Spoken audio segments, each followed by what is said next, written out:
咁我哋上一條片咧就講到具足點樣先可以感受到呢種狀態呢？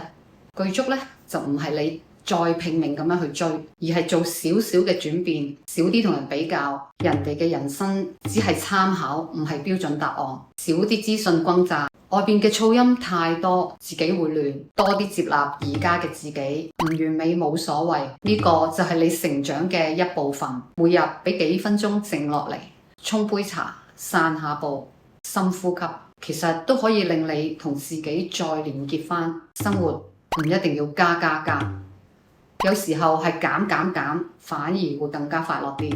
最後想送一句說話俾你，你本身就帶住光嚟到呢個世界，有時只係俾啲迷霧遮住咗。成長就係慢慢掃走呢啲灰，令自己再閃返光。你本來就已經夠，唔需要證明俾人睇。如果你都有共鳴，或者有啲咩感受，歡迎留言同我分享下。踢返你身邊需要聽呢啲說話嘅朋友，一齊傾下心入邊嘅故事啦。關注迪安，一齊身心健康生活。